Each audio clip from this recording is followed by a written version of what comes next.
YouTube, what's good, guys? It's your boy TD, and I'm back again with another video from Fantasy Good Sports, guys. And today's video is going to be on my top 5 tight end rankings. Now listen, I didn't do top 10. It's a lot of guys from like pick 6, well, rank from 6 to like 12 that all could be finagled. So I didn't want to get wish-washy and start talking about a bunch of guys who kind of the same.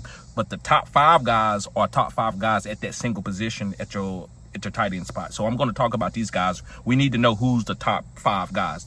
That's how you draft a tight end in fantasy football. So guys, make sure you hit the like button and subscribe to this channel. It's cutting edge content. I said what I said. I know a lot of you don't agree, but I'm going to say it's cutting edge content. So let's begin. I'm going to start from 5 to 1, guys. Make sure you sign up as a member. I know a lot of you need help with your drafts. I offer draft consultations. I offer consultations just to talk about whatever you need in fantasy football. Also, I got listener leagues. I have a lot of listener leagues. I got best ball. I got redraft. I got dynasty. So you make sure you sign up as a member of the channel, and you can get in these listener leagues. If you can't get in the listener leagues unless you're a member.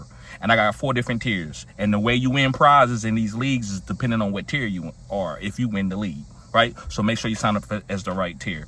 Okay, so my number 5 guy is going to be Travis Kelce. Yes, him. Hall of Fame, one of the best receiving tight ends to ever play the game, between him and Shannon Sharp. Some of you might disagree, but I'm not going to sit here and break down on Travis Kelce game. This is not going to be a long video, but Travis Kelce can still get open in a short area and nobody can stop it. So it just depends on how this team is going to manifest this year, how they're going to implement their plays. I still think Travis Kelce can still have 100 catches with about 800-900 yards, maybe 1,000, and probably about 7 to 10 receiving touchdowns if he stays healthy. He's been focused all year.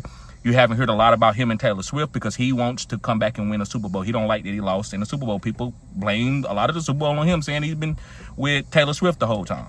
So I like Travis Kelce. Let's move on to my number 4 guy. My number 4 guy is going to be David Njoku from the Cleveland Browns. And I don't care who's the quarterback. I don't care if it's Dylan Gabriel. I don't care if it's Shadir Sanders or if it's Joe Flacco or Kenny Pickett. They're going to hyper-target David Njoku. David Njoku has been one of the best tight ends in the league for a long time. People just didn't know because he didn't have the stats. He didn't have the quarterback play.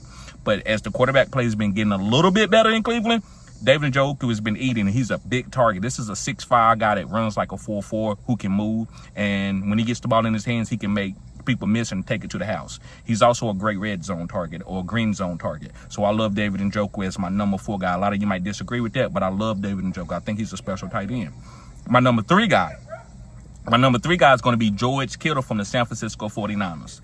And the reason why, guys, I like George Kittle, I believe with no Debo and you having some injuries between Juwan Jennings and stuff like that, guys, I believe that George Kittle could come out and be the number 1 tight end this year. Now, I'm not ranking him as the number 1 because there's other guys up there that I believe is going to get more targets and have a greater opportunity to be number 1. But that's not slighting George Kittle.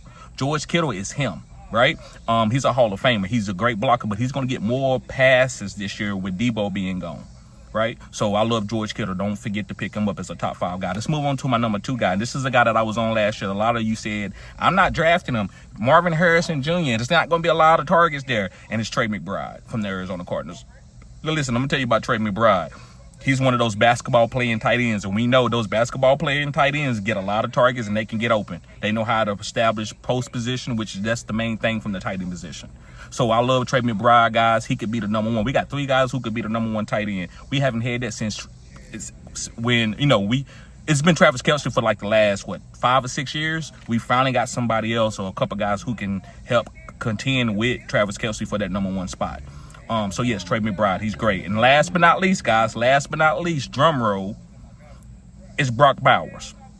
Yes, Brock Bowers. And this guy's a wide receiver playing tight end, and he's built like a tight end, but he's going to get wide receiver targets. A lot of people think he's going to take a regression. So what? He's still going to be the number 1 tight end. Nobody's going to be getting 8 to 10 targets. They're going to get this guy 4 targets this year just because they got Ashton Genty and a couple other new guys on that offense. No, it doesn't matter. It doesn't matter. So, guys, make sure you hit the like button, subscribe to this channel. This is my top 10 video. This is cutting edge, my top 5 video for tight ends. This is cutting edge content. Guys, you got any questions, flood the comment section with the 100 symbol. Let me know that you support the channel. If you got any questions, guys, I got you. Listen, it's football time. Come on, let's go. All right, guys, y'all be safe. See y'all later. Peace.